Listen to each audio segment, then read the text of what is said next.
One more time, let's welcome our panelists.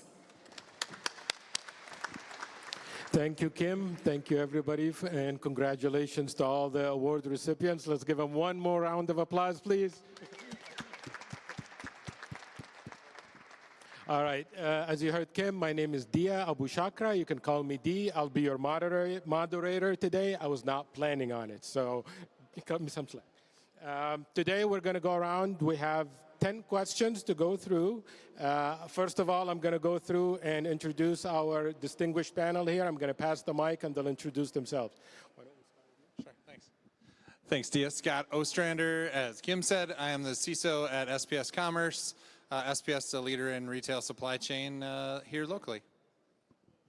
Thank you. Good afternoon, everybody. I am Judy Hatchett. I am the Chief Information Security Officer at SureScripts, as well as the Minnesota Affiliation for Women in Cyber President. I'm Jeff Holschuh. I'm the CISO at Sun Country Airlines. Excited to be here. I'm Sam Maeder. I am the Information Security Officer with Lyft Brands here in Chanhassen, Minnesota. Thank you, everybody. We were planning on doing this. We didn't know that Kim was going to do the intro, so thank you for bearing with us. All right, we have really exciting topics to talk about. Emerging threats, incident response, cloud, threat intelligence, supply chain, ethical hacking, all exciting topics. And actually, our panel is very well versed in all of these topics, so we're going to have a great discussion today. Why don't we start with emerging threats? The first question, what are the most significant emerging cybersecurity threats and how should organizations prepare for them? Scott, why don't we start with you? Well, I think I will answer the opposite of the question because I think what we heard earlier today is the most significant threats aren't necessarily the newest ones. I think we heard Tim talking about that at lunch, right? That most of the attacks that they've seen and vulnerabilities that were compromised as part of it were a year or two or more old. So I would lead with that. Let's be good at the basics before we're worried about the shiny objects. I think for me, also the basics are incredibly important, but AI has got me scared to death because your employees want to do the best that they can, and so they're going to try and leverage AI tools to make them smarter, make them faster, make them more productive. And when trying to do that, they're not going to make the best decisions. And if we don't have good controls in place, that definitely keeps me up at night. I'll go a little different direction. I still think training and awareness, the end user being one of the most weak points for cybersecurity. Now they've come out with new AI technologies that are able to replicate someone's voice, someone's mannerisms, and you've seen like the MGM breach that recently happened. All they did was call the help desk, and they said, I need to reset my password. Imagine if you could call the help desk and have the voice of your CISO or your CIO or anybody on the other side of the line. They've also talked about if you play airplane noise in the background and you say, I need this now before I get on the plane, the help desk is more likely to comply with that request. So they're getting new techniques on how to persuade people to make bad decisions. That's not necessarily a technology problem. So better training, better processes around things like password resets, validation of people when they do call the help desk. I think that's a place that I would focus a lot on. Yeah, and I think, I would echo a lot of what my colleagues here have said. I think another thing to consider with that too is knowing what your business is and knowing what those emergent threats can affect within your organization. That's really going to drive which ones you're going to focus on and which ones you're going to need to take care of first. But yeah, going back to the ones that are out there and more at play are going to be the ones that you're going to need to be the most worried about, and work on the merging ones as they come up and are more relevant to your business. Well said, well said.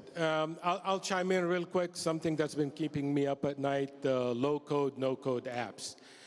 Technology is giving the end user the power in their hands to pull data from systems, and who knows where this is going. So what I would suggest is build strong partnerships with your business if you haven't already. Meet with them, find out what they're doing. Be their partner, be their helpful. Don't be the no person because they're just going to bypass you, right? Partner with them to figure out how they can do it right. Let's move on to incident response. We've heard a lot about that today, and some of us have really deep scars to talk about. What are the critical elements of an incident response plan, and how can organizations ensure swift, coordinated responses to cyber incidents? Yeah, I could start. I think if you're looking at the incident response plan and what it means to you, again, know what your business is and know what is important to your business, because those are going to be the critical things that you need to look at first when addressing an incident response plan. You definitely want to have a business impact analysis done and do your risk management. But, you know, at the end of the day, you got to know what the key drivers are for the business itself as well. And if you're not focusing on those, you're going to miss the key things that is important to the rest of the organization. We spent a lot of time this year talking about whether or not we would even pay a ransom if we were held for ransom. Of course, I would say no. I don't want to fund the bad guys. But I think our head of operations would probably say, write the check very quickly. We need to get out of this so we can keep flying. So we actually facilitated a roundtable with all of our C-suite, and we brought in a law firm, and we just asked the question, like, under what circumstances would you be interested in paying a ransom versus not? And a law firm came and told us this story. They said, we went to this company that was currently living with ransomware, and the CEO was a former Marine and said, I, under no circumstance, will allow our company to pay a ransom. And the law firm said, do you want us to at least talk to them? No, we will not talk to the bad actor. We will not pay it. A week went by, no progress on restoration. Another week went by, no progress on restoration. Finally, the CEO backed up after some pressure from their board and said, well, let's at least start talking. Let's see how much money. And they were able to negotiate it down to a very, very small amount compared to the money they were losing, and they paid it right away. And so I wanted to get a feel, is our C-suite interested in paying, and what would they pay? Would they pay up to the amount that cyber insurance would pay out? But having those conversations early so that when if heaven forbid we ever get into that situation, I can know how to start the conversation, where to proceed. I know you said we don't want to pay in this situation, but we're here now, or vice versa. I think it's practice. Do your tabletops, find out where your gaps are, know who you have to have at the table when you have an incident, and know what everybody's role is. It's not just in your incident plan playbook of who runs what, who's doing what, but then you have to take into account if you have a crisis management team. It's another team that's bigger than that deals with the enterprise. Who does your corporate communications? Who does your communicating to your customers? What role does your CEO play in that? What role does the board play in that? Tapping off of what a little bit was said here is, if you find yourself in that situation, do you even have all of the mechanics put in play ahead of time? Talk to your cyber insurance carrier. Are you covered if you had to pay? Who has to do that? Do you have to have a third party that's going to do the negotiation and set up the Bitcoin? Do you have to have a breach counsel? Where does law enforcement play?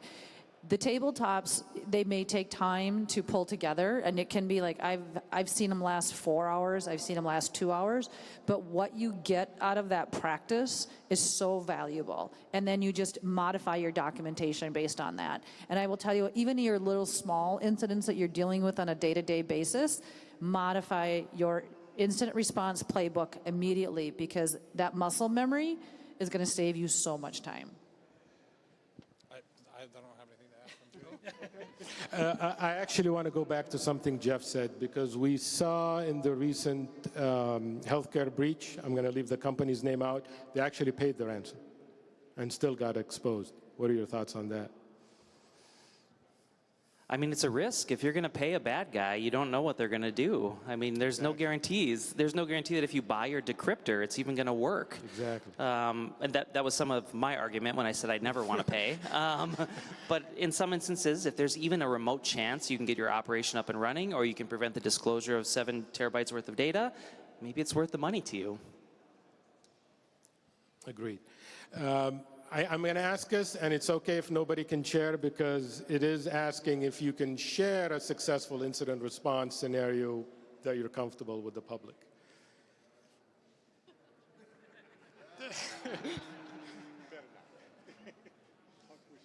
Friendly NDA, come on. No, I cannot do it. I'm the moderator here, guys. All right, well. All right, we'll skip that one. But, you know, I think we've all been there. We've all been scarred. What I would say is have a plan and test it. Start small. It doesn't have to be perfect. By the way, it will never be perfect, okay? Your incident response plan are always a work in progress, okay? look at automation. You've heard the terms maybe SOAR, security automation and responses, right? Figure out what can you do with your tools that you have today. Can you disable accounts? Can you reset passwords? Can you isolate machines, right? Go through these scenarios and look at what your tools can already do and start some of that automation and testing. I'm just going to add one more thing to that, because we sit and talk about this, but there might be some of you in the audience are going, I don't even have an incident response playbook. Where do I find one? Go to CISA, go to FR Secure, talk to your cyber insurance carrier. They will all have templates, and they just give them to you, and you modify them. So if you're just saying, I don't know where to begin, reach out to one of us. We'll give you multiple links so that you at least have somewhere to start. Great addition, Judy. Thank you. All right, cloud security. Ooh. All right, this is going to be a good one. All right, with the increasing reliance on cloud services, what are the key challenges and best practices for ensuring robust cloud security? Sure. Well, I'll start, and I think it's going to come back to some of our other topics, but I think the partnership, collaboration, and alignment across the organization for us is probably the biggest thing. And when I say that, I mean, it's not about security tooling. It's not about the people in the security organization that are actually able to affect that most directly and whether or not we're going to have good cloud security. It's about our developers, our engineers, our product owners that are actually designing, building, and deploying the things that are going into production.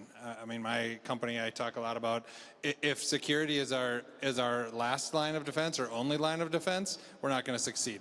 We have to succeed together on it, and that is a space where I firmly believe that is more prevalent than many others even.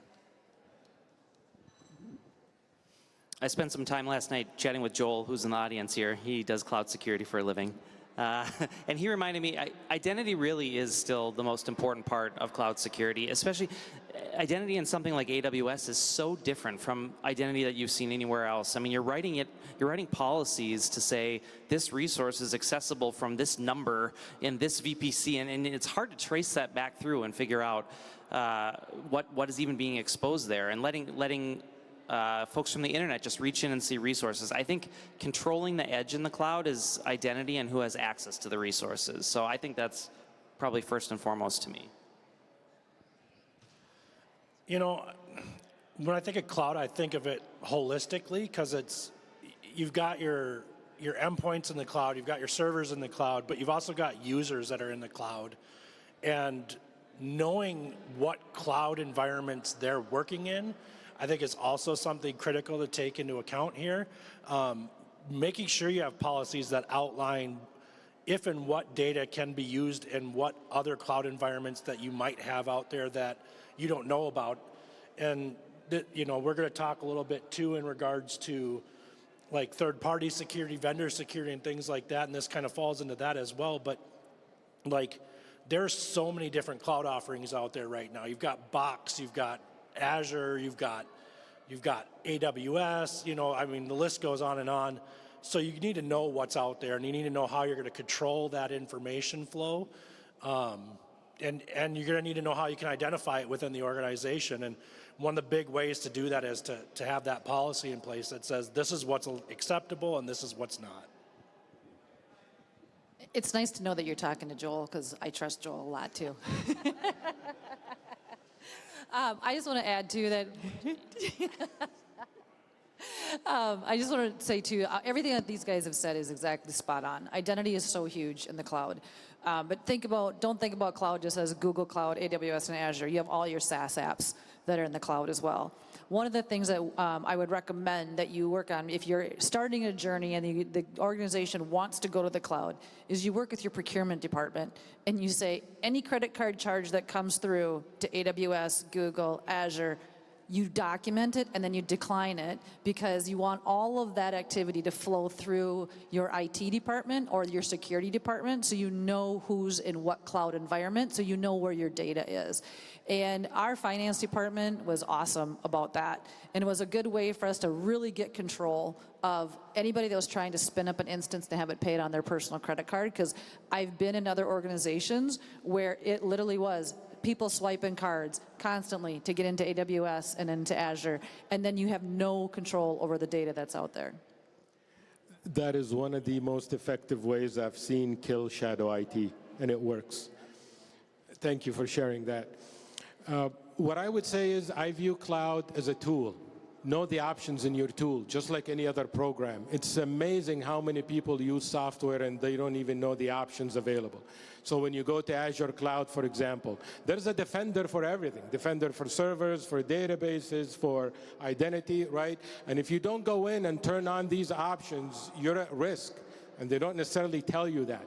So I would say is, it's okay to reach out for help. Cloud is a big space. There's a lot of bells and whistles. We don't know them all. It's okay to ask for help, get external advice, and look at setting up policies instead of one-off, right? We talked about individual instances of being spun up and things like that. You want to make sure that every time an instance is spun up, it adheres to all your controls and requirements. You do that through policies. So also look at managing cloud at a very high level so that you can assure that even if something does come up, it follows your standards. I'm just going to add to that too. Set up a cloud steering committee and make sure you've got the right people at the table. You've got finance, you've got your data people, you've got your IT people, you've got your privacy and compliance people, and your product people, so that any project that comes through, instead of security saying no all the time, sometimes, I hate it, but you bring it to the steering committee, and the steering committee helps prioritize, is this the right project that we should be doing in the cloud right now? How is this going to compete with something else? It's the same thing. We've spun that up. We also did it for AI. We have an AI steering committee. Just to funnel that through, it takes a lot of pressure off of the security teams. Well said. All right, we're going to move on to IoT, Internet of Things, one of our favorite topics. It doesn't apply to everybody, but it's not just cameras and sensors, right? We're talking pharmaceuticals, chemicals, oil and energy, right? All the big critical infrastructure actually have a lot of IoTs. So with that, I will just open it up to the panel here, whoever wants to take the next question. As the IoT, as the Internet of Things expand, what security considerations are paramount, and how can vulnerabilities in IoT devices be addressed? I have two thoughts on IoT. The first one, if at all possible, segment it. Keep it off your corporate network. Don't let it span on. Drop it right to the internet if possible. I know many times this is to interact with systems that might be on your corporate network, but harden that interface as much as you possibly can. My other thought is, even if they're not using your IoT as an entry point into your network, you can still have it be hacked, and it can result in like a safety issue for employees. Imagine you've got an assembly line of some sort, and the robot starts going out of control and spins around, hits someone, and maybe they're not trying to breach your network, but they're trying to harm a person or cause chaos, bring down your operations. There was a story that my peer at Allegiant Airlines shared about some torque wrenches. They're electronic torque wrenches that you set everyone's familiar with torque, like this idea that you want to tighten a bolt to a certain amount of tightness that's optimal, and then it stops tightening at that point and shuts off. And some researchers in a lab were able to wirelessly hack these torque wrenches and null and void the amount of torque applied or change it a little bit. So you could imagine in an airplane or a car or something on an assembly line, if they remotely hacked this torque wrench, and you have these people that are trying to tighten it, now all of a sudden the product is not going to be safe for the end user, which could be really, really bad. And in that instance, there was no breach to the corporate network. There was no data stolen, but sure going to cause a problem if that were to happen. So. Yeah, and I think another thing to consider too is, I said it before, know your business, but like being in a fitness group, we have IoT everywhere. I mean, we've got TVs that people can connect to set up and watch a specific channel or listen to a show while they're working out, or heart monitors that can connect to the network and to the wireless to track groups' heart rates while they're working out and see what's going on. Know what it's for and know where you need it, and then again segment that out, because you don't want it being something that can either add an entry point to your network, and you also want to control it to the sense that it's usable, but it's not something that's going to be like taken in terms of a loss to the company. You're aware that it's there, but it's not going to be an impactful loss if it happens. just add one more quick thing on that. Usually the IoT devices are not going to be owned by IT. I mean, they might be TVs or something straightforward that way, but it's going to be a conveyor belt to put bags on, or it's going to be a de-icing truck that's got a big long arm on it. And so you're making cybersecurity partnerships and recommendations to teams that maybe you haven't in the past, other than be careful with your email and whatnot. But now I'm saying, you walk up to a mechanic and you say, "Is your wrench okay?" And the guy's like, "Where did you come from? My wrench? What do you mean?" So you're building new partnerships that maybe you didn't have in the past in the company. I was going to touch on a related from my past life as well. Right? It requires a little better understanding of your business and what you're doing in those spaces. I mean, I can use an example where I had 3 Windows 98 computers out in the environment that, $3,000, they can be replaced, that's easy. Well, they were running a $200,000 piece of OT, each of them. That's $600,000 instead. Right, so the seemingly cheap, simple problem to fix is not cheap and simple anymore, and I have to think about more creative. And without properly engaging with the business to understand the nature of what that is, what it's doing, and how we can approach it, I wouldn't have ever gotten there. And it led to a more thoughtful discussion about how we could secure those, segmenting them, carving them out. What can we do? But you have to have that business understanding, because these things are, as much as they're very similar to the rest of our IT world, they're all super unique and more complex than we're used to in different ways too. Yeah, I would totally echo that. Having that relationship with your business is really important. When you think of the healthcare delivery organizations, the hospitals that we have in our environment or in the state of Minnesota, and you think about the clinics, and if you ever walk in and just look around, I used to have this conversation with somebody else in a previous life, and I said, "What do you see when you walk into a hospital room?" "I see the patient, I see the parents." And he goes like, "Well, what do you see?" I say, internet connection, internet connection, internet connection, internet connection. I think at that time there was 114 internet connections per hospital bed, hospital room, 114. And that was 4 or 5 years ago. I can only imagine what it is now. And being able to, again, segment, but also be able to protect it. A lot of those devices, a lot of the IoT devices, were never meant to handle security controls at all. And they're meant to last for 20 years. And look at how much things have changed. And so having that business relationship and working with them to secure those devices is critical. Well said, and I want to emphasize too, the skill set needed for managing OT is different than IT. For example, there are things called Zigbee protocol. That's not IP. You can't segment that with your traditional firewalls, right? You need new technology. You need people who understand and know that. I was lucky several years ago, by accident, I applied for a free course. It was in person through CISO for critical infrastructure training. And out of luck, I found myself in Idaho National Lab sitting down for a week for basically IoT security training. And it was all the CISOs from around the world. Actually, it opened up my eyes, because it's exactly what my colleagues here alluded to, is some of the equipment they're tied to. For example, they had a demonstration of a chemical facility, and they demonstrated machines that are attached to those and how you can exploit them and basically blow up the place. So that was also the, if you haven't heard before, kinetic security, right, where virtual means physical. This is a space that a lot of people don't really quite still very much understand very well, and we need people to dig into it. So it's actually a call for action. All right, another fun topic, if we're ready to move on. Regulatory compliance. All right, I think we're all regulated, except you right now, right? But the rest of us are regulated industries, right? But you were previously in a regulated industry. Anybody here not in a regulated industry? Okay, so most of you feel the pain, right? All right, so how can organizations effectively navigate and comply?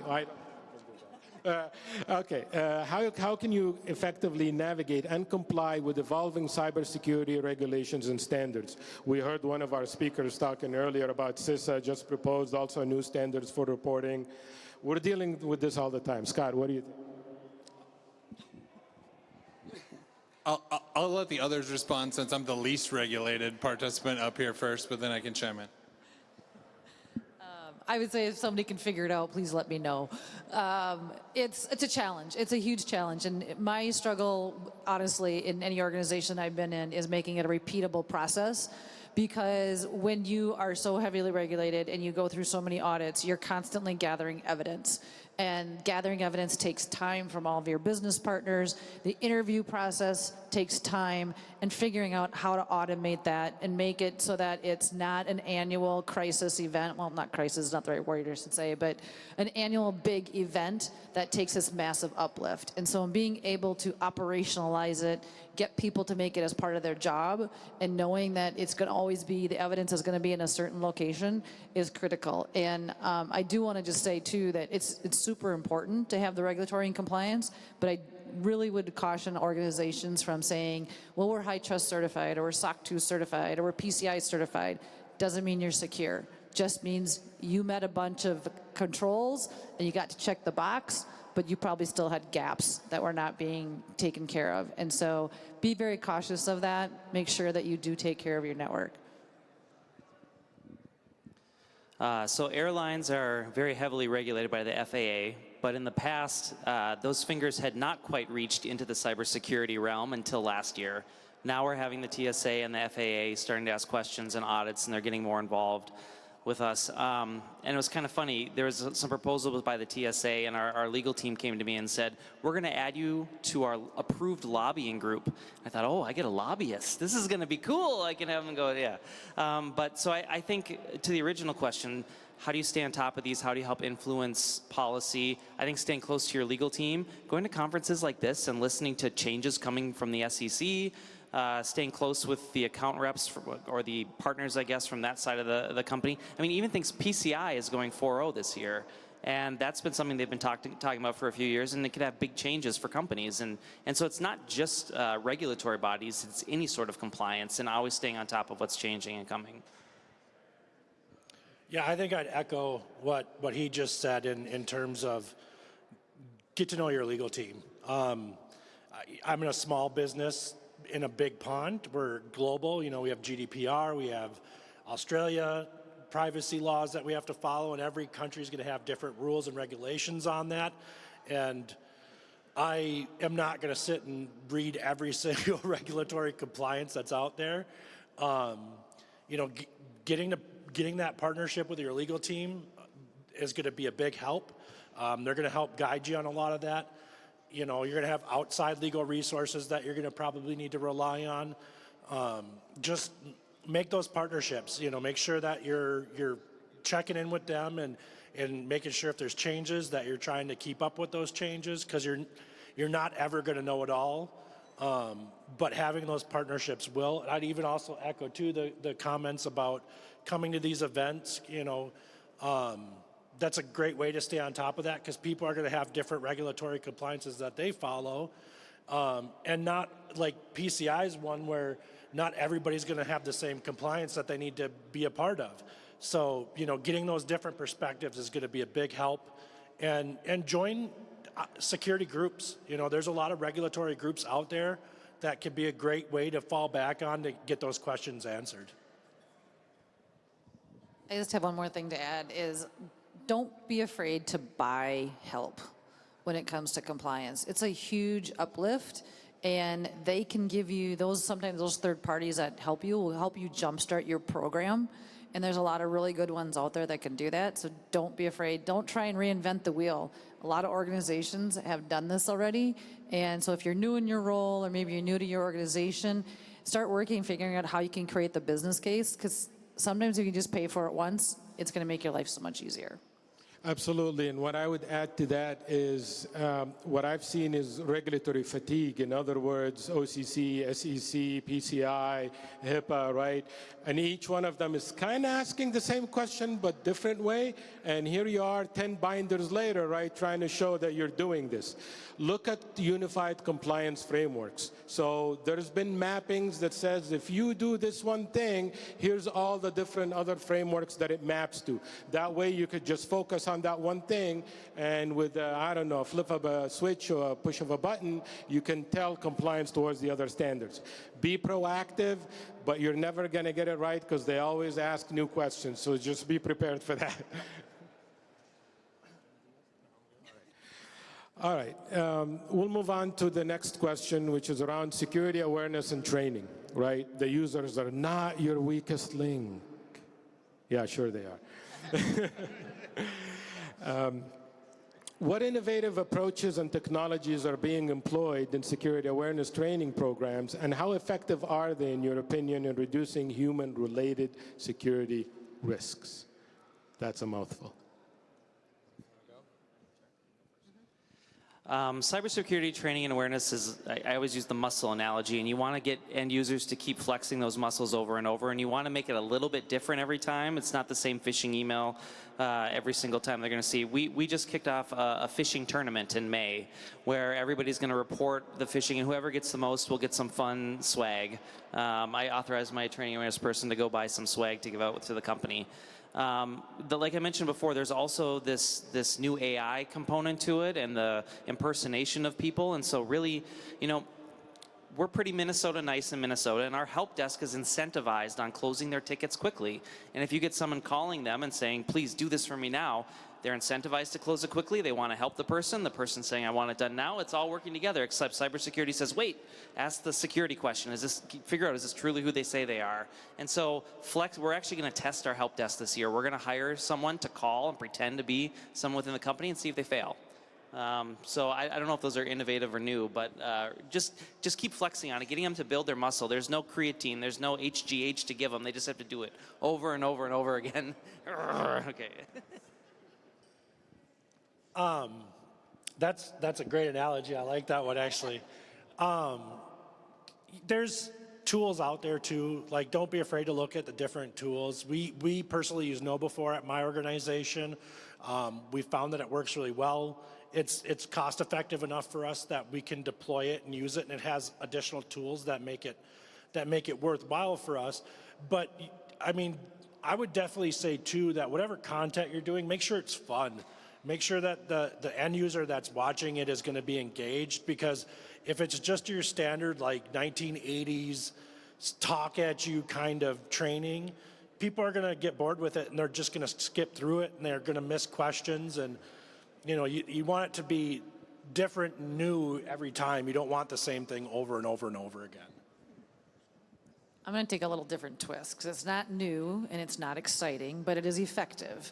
And it is, I actually go to staff meetings and I talk about key policies. I talk about key standards, because I will tell you, when we catch people doing rather, not smart things, I didn't know I couldn't do that. Well, you sign the acceptable use policy every year. So now I'm like, I just did this today. I'm like, I'm going to talk to you about the acceptable use policy, section this, section that, and I quote the policy, and you can see the people's faces go, I didn't know that. And I'm like, you sign this every year. You attest that you've read it and you understand it, but yet you just did something that wasn't one of the smartest things you've ever done on a work computer. So that to me is more effective. And the other part of it was too, is I said, here's how you report a fish. It's in your ribbon. This is what it looks like. And I had people go, I don't have that. And I said, well, you know what? Call the help desk. We'll get that taken care of for you. Because not everybody reads an email. Not everybody reads the phishing emails that come through. But if I'm talking to a group like I'm talking to you now today, they listen, and that makes it, I've seen it be way more effective in my organization just to have that face-to-face and talk to them. And then also tell them, here's where the policies and standards are stored. If you've never seen them, go out and take a look at them.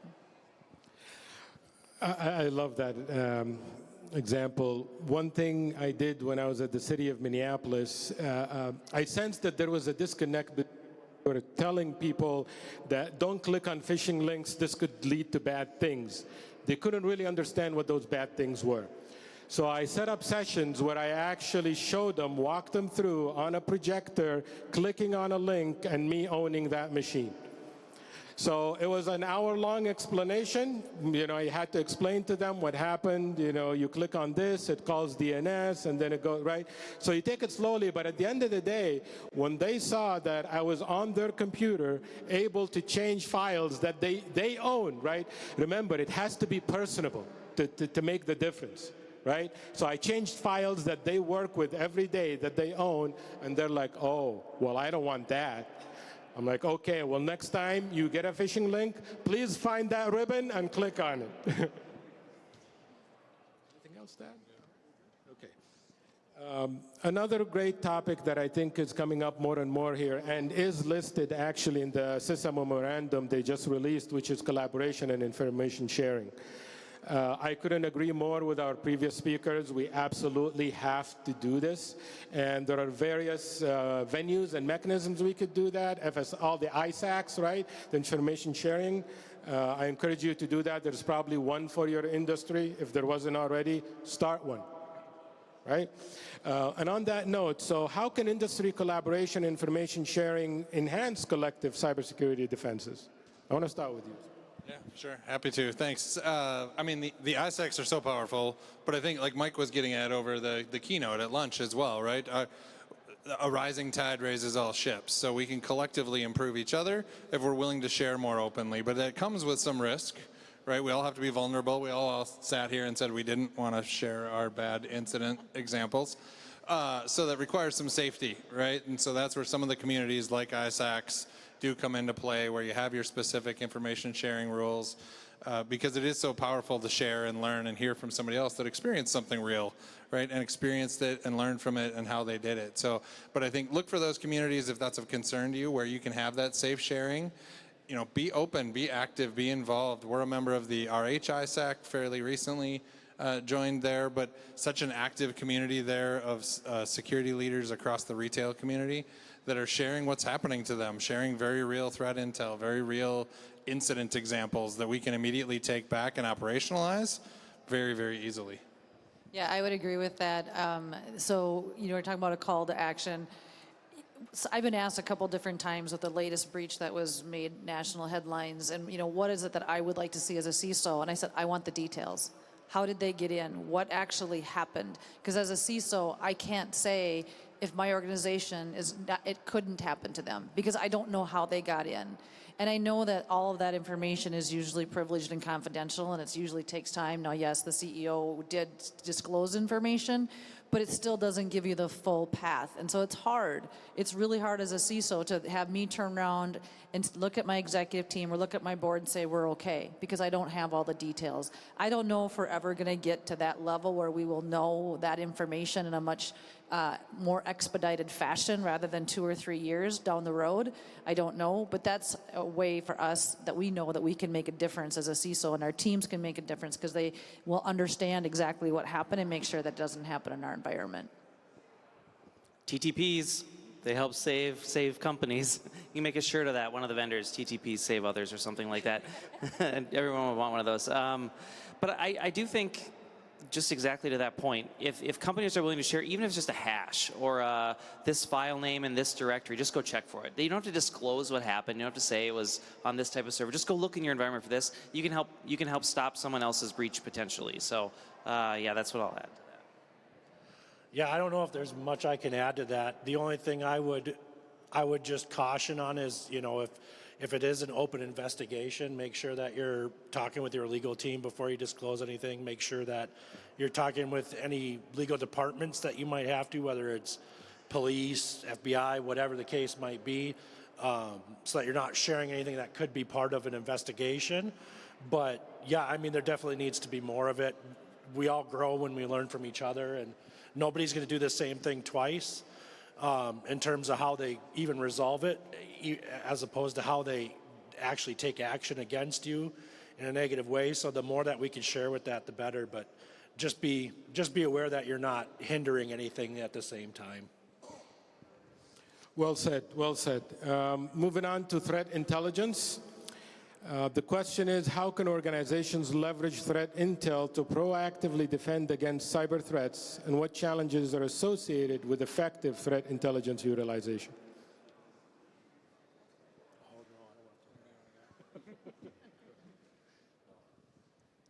I always say the more threat intelligence you have, the better. And so we are members of HISAC. You also have your managed security services that when you hire them, make sure they have really good threat intel. Make sure you understand from your, maybe it's an outside incident response firm that you can lean on and say, you know, as part of your cyber insurance program, and say, hey, this is what we're seeing. What are you seeing in all the other customers out there? What kind of information do you have? Make sure you have a good relationship with your law enforcement. FBI has a plethora of information, and they really want to partner because they learn from us as well. But I always say the more threat intel is better, but you also have to know what makes sense for your environment. And this is something that I push back on managed security services providers quite heavily, is they'll send me stuff and I'm like, great, but I don't have Apple devices in my environment. I don't have, you know, I don't have this type of technology. Tell me stuff that's important to me. Tell me that you understand my environment so that you're looking out for me versus I'm just a customer and you're going to feed a bunch of information to me. It's just extra email in my inbox. That was on the point of noise, and I agree, Judy, right? More is better, but the challenge then becomes noise, right? A duplication and trying to just make sense of that all. And so you need to, the more you have, the more effective you need to be at rationalizing those, figuring out what makes sense, deduplicating, and getting down to a point that you can actually figure out what to action. And what I would add to what Judy said about managed service providers, ask them to do threat hunting. They actually go into your environment, give you something that's actually relevant to you. Very valuable experience.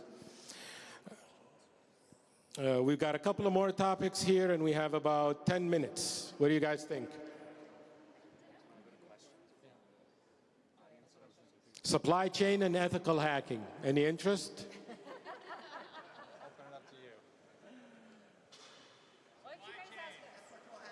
Ethical hacking. All right. Let's do one. It's only one question anyway. How crucial is ethical hacking and penetration testing in identifying and fixing security vulnerabilities, and what methodologies you think yield the best results? Judy? Yeah, I'll go ahead with it. I love when my teams do this.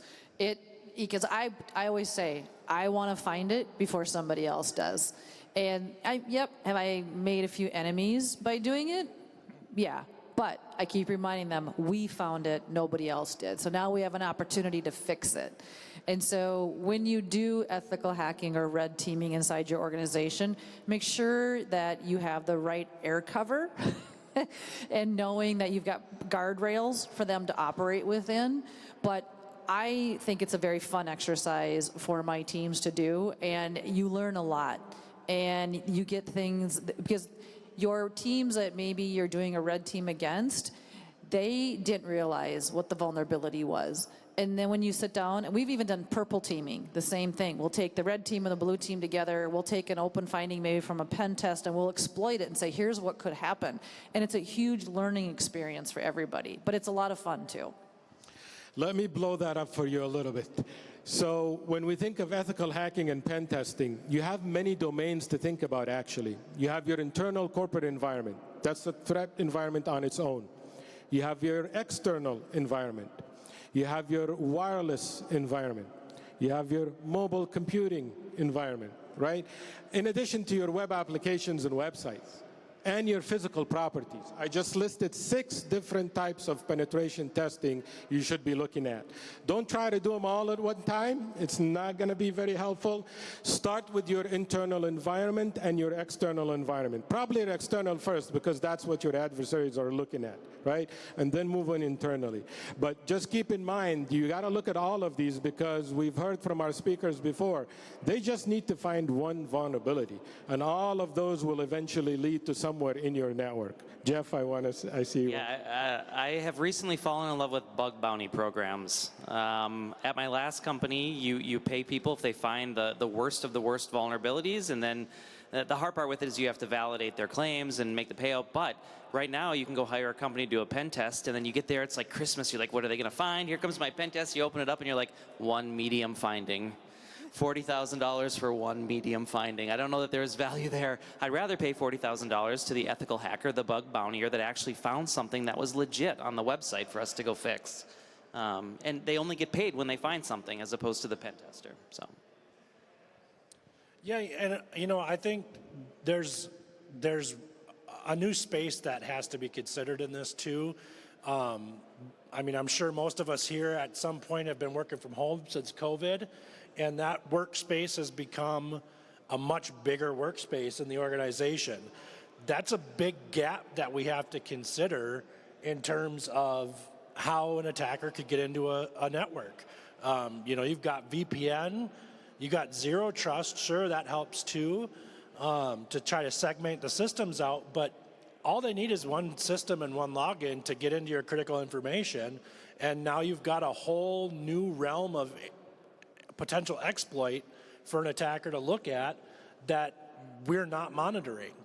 How do you close that gap? What kind of tools can you look at for that? So I mean, definitely consider the ethical hacking team as a perspective for that, because now you've got the ability to expand to that home network space that you wouldn't have with your normal penetration test, because they're not going to look at those spaces.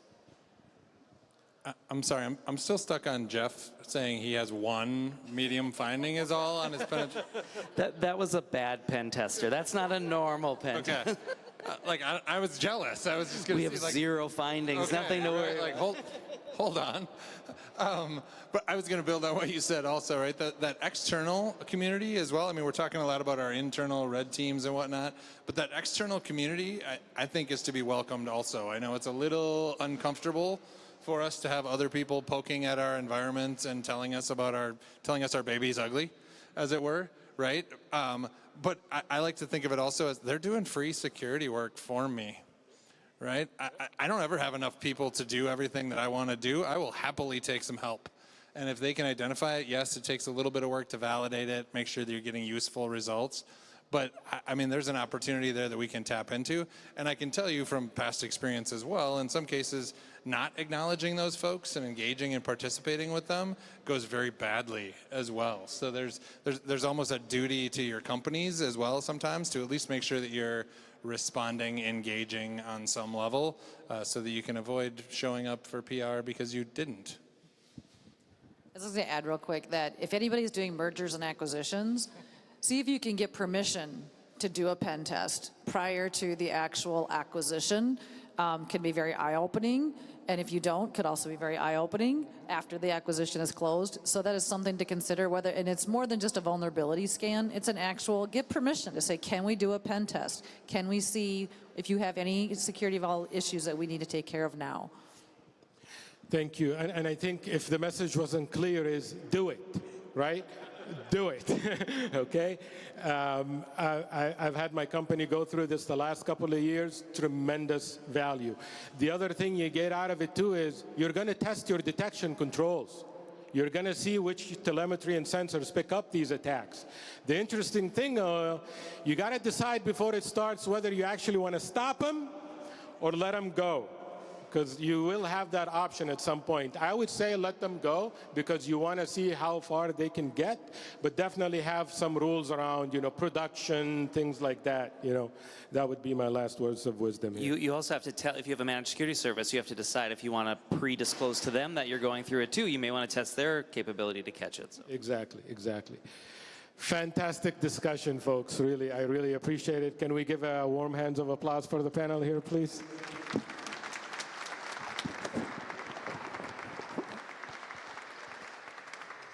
Do we have questions from the audience?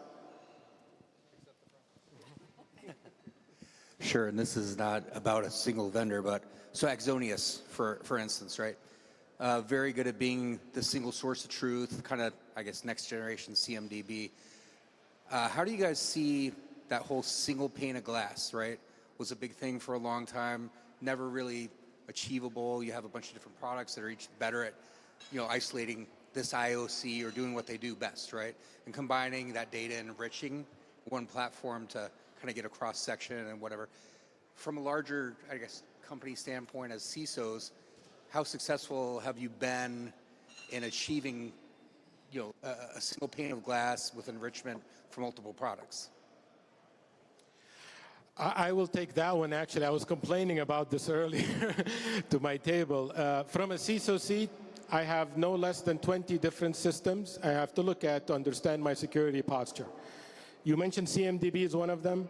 There's GRC, there's your Qualys, there's your Netscope, there's your CrowdStrike, there's your Purview, right? I don't need to go on. The problem is also they don't all speak the same language. They don't have the same taxonomy, right? Here it's called the node, here it's called the server, here it's called the machine, right? That's another problem. And all the tools we have, there's overlapping functionality and there's lack of integration, just to make things worse, adding insult to injury, right? What we ended up doing, actually, we slowly started building our own platform to actually correlate this information. We started with simple things like devices. We know Qualys is picking them up. We know Defender is picking them up. We know CCM is picking them up, right? We know CrowdStrike is picking them up. But why is, that fifth one not picking them up, right? So you start looking at things like that because you want to make sure at least your endpoint is protected. It is doable. I personally, in my experience, the companies that I've seen successful, they built their own solutions. We have a lot of frameworks available today. All these tools mostly have APIs. Integration is fairly simple, but to your point, yeah, it's been a challenge. Yeah, I mean, it's an ongoing conversation, just like detective versus preventative controls. I mean, you vacillate back and forth, back and forth. My predecessor went all in on semantic. That we wanted single pane of glass, and then semantic, hopefully semantic's not here, my apologies. But, I don't know that that's kind of if you're going to pick a leader to have a single pane of glass, I don't know that I would have gone that direction. So we've kind of gone the other way now. Maybe we do pick some more best of breed solutions. But all the data unifies in your SIM or your managed security service. So at least, I mean, you're not going to get the pretty graphs and you're not going to see the unique data about it, but at least the security data is all brought into one. So you get a little bit of the best of both worlds in that case. Yeah, and so I'm not quite as big a group as some of these other guys here, so we rely heavily on a lot of that information because I am the security person at my organization. So, definitely want to look at what vendors do work well with each other when you're making those decisions because that's really going to be your best route of action with that. You're never going to find a single pane of glass in a lot of cases. But the more that you can find for vendors that do integrate well with each other, the better, because you're going to get a little bit closer to that single pane of glass, or at least you're going to get a little bit broader visibility. But, again, be aware that you're going to be looking at multiple sources still. Right.